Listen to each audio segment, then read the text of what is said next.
თელ სოფელში სულ ვართ 80 მეკომური, აი იქიდან დაწყებული აგემთის ძირამდე სოფელია. 80 სახლია, მაგრამ შიგ არავინაც ცხოვრობს. სახლები არის, ეგრე დარჩა სახლები. და სულ ყველა ზოგი მოკვდა, ზოგი წასულია. და ამ გაყოლებაზე 6 მოკვდა შარშან. აი სულ ჩემი ამხანაგები, ჩემი კაი დაქალები, ისეთი კაი მეზობლები. აი მაგალითად გუდანში იყო 20 ადამიანი, მე ვიცი, გაგონილი მაქვს, ნამყოფიცა ვარ იქ და ეხლა იქნება 1-10, მეტი არა.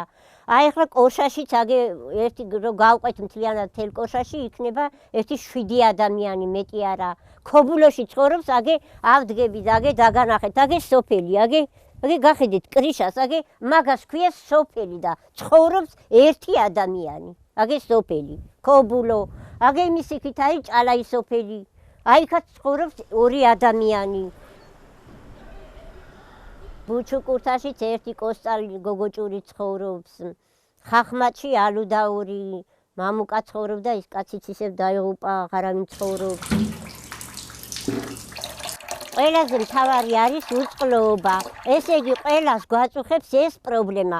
ერთი მეორეში დავდივართ მეზობლებთან, მიხვალ იქ არ არის, მე სხვაგან წახვალ არც იქ არის. მე მთავრობას ვთხოვ ამას, რომ მოგვაქციონ ყურადღება. ყველაზე მთავარი არის ეს ბარისახოში და მეორე კიდევ უგზოობა.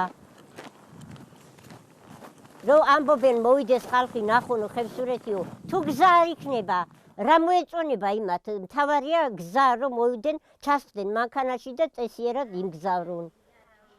აქ ახალგაზრდები არავინ აღარ არიან, აი ვინც არიან, აი ჩემი შვილისთან ერთად არიან ჯარში. აბა ეგეც რო არ იყოს, რა უნდა იქნა ამ ხალხს? აბა ცოლ-შვილი რით უნდა შეინახონ? მარტო რომ ამბობს მთავრობა, რომ გამრავლდითო შვილები გააჩინეთო, მე შენახვა არ უნდა? სკოლაც რო არ იყოს და ჯარიც რო არ იყოს, აქ კაციშვილი არ გაჩერდება. იმიტომ რომ აქ არის ზამთარში ჯოჯოხეთი. აქ უნდა იყოს ძალიან ძლიერი, რომ აი ამ ცხოვრებას და აი ამ პირობებს გაუძლო.